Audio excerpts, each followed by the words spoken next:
as we bring on our good friend Mike McAllister to talk SU football, SU basketball. We'll start football first. And, I know there were a lot of, Paulie brought it up at the top of the show, Mike. A lot of people in the Dome were like, here we go again. November hits and the swoon starts and, this team got off to a fast start.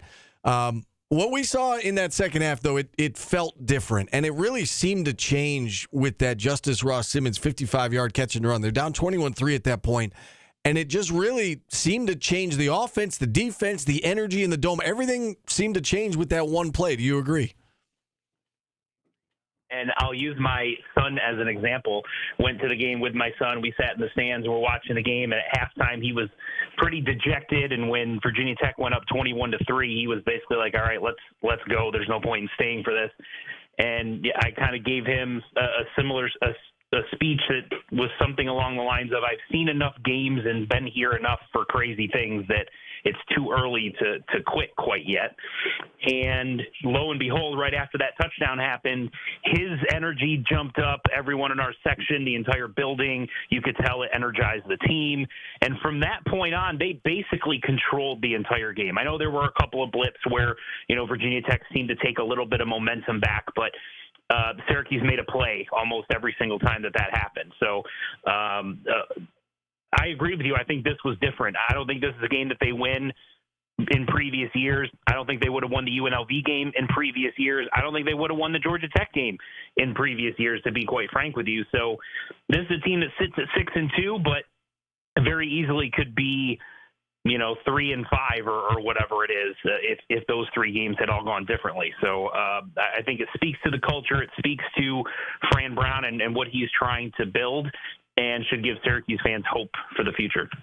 Yeah, no doubt about it. There is a fine line between winning and losing in major Division I sports, and I think we've seen that this year with all these close games. And as you said, Q 6-2 right now, and there were a lot of players that had their fingerprints on this one. We mentioned Justice Ross Simmons, and we'll get to LaQuan Allen here in a moment. I think defensively, Marlo Wax had his fingerprints on arguably the two biggest plays from a defensive standpoint in this game. Both turnovers, he was involved in. It kind of goes without saying that they missed him. I mean, how do things change, Mike, when Marlo Wax is back on the field?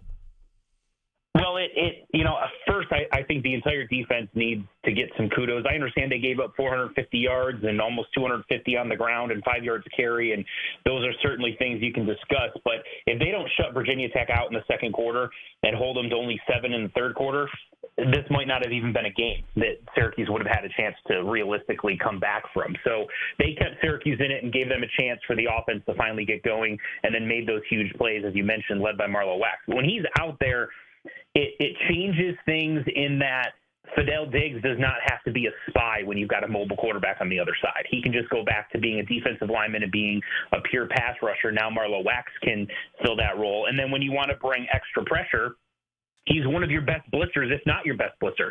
So you can bring him as an extra rusher in certain situations, which they did on Saturday as well. And it just kind of changes the whole dynamic of the defense. They become a little bit faster. They're smarter. They've got more experience. And I think it makes them more versatile in terms of what they can do with the rest of their personnel. So there's no doubt the defense is significantly better when he's out there. All right, let's move on to LaQuan Allen. And we have been critical of the run game. I'm not going to put words in your mouth. Paulie and I have been critical of the run game, that it hasn't been consistent. They needed more out of it, and they got more out of it. They needed to rely on the run game against Virginia Tech, and LaQuan Allen delivered. And you and I talked on the quad about there's not much behind LaQuan Allen right now. His two backups are both out due to injury. If they're going to get it done with that position, it's going to be him and kind of him alone, and it was. We keep hearing Fran Brown say he's the best football player on the team, that he can play virtually any position. Do you think we're going to see him in the NFL someday? Do you think he's an NFL talent, or he's just a really, really good college player? He looks like he's an NFL talent to me. Now, I don't know if that means he's going to be a starting running back that gets 25-plus carries a game and is kind of your workhorse. But, you look at a guy like Bucky Irving with Tampa Bay, or some of these guys that come in and are kind of like second running backs on a lot of teams, but good catching the ball out of the backfield, good in pass protection, can run the ball a little bit too. Like, I could see him kind of taking on a role like that. But I certainly think he's talented enough, and there's some intangibles there too. Like, he's really, really tough.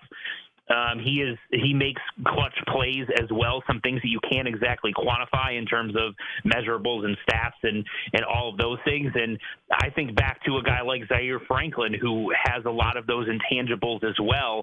Wasn't necessarily a high draft pick, but sort of found his role, and because of all of those intangibles, has turned himself into a Pro Bowl caliber player. I could see LaQuan Allen, because of his intangibles and some of those other things that you can't necessarily quantify, carving out a role in the NFL and being someone who's in the league for several years.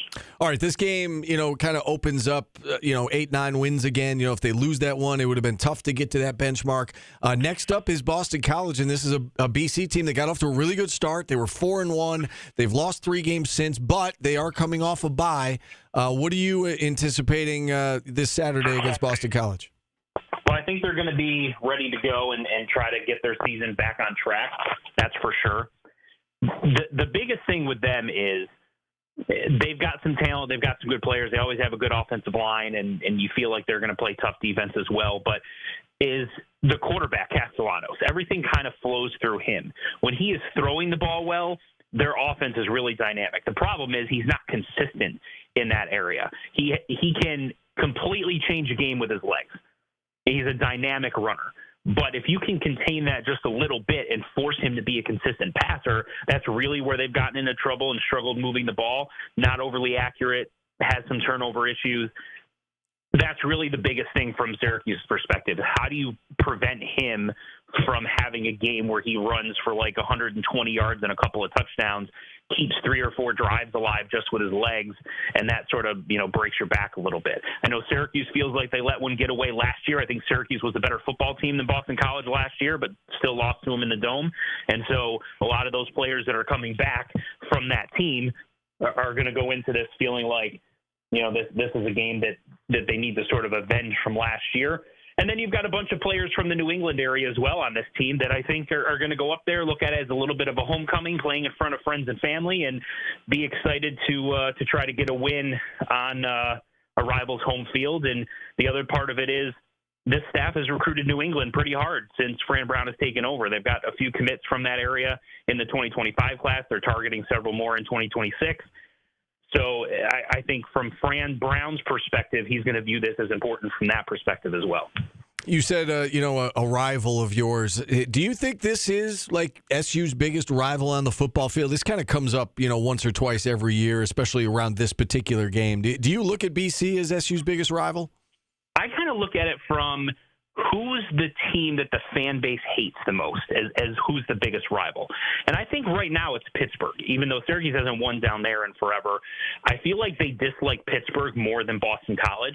Boston College is kind of a rivalry only because those teams have kind of been similar, even though Boston College has been a little bit better, a little bit more consistent. But neither of them has really been a contender in the ACC, a consistent top 25 caliber team playing in big bowl games. It's kind of just hovered around 500 or slightly better for the most part. And so I think there's some commonality there.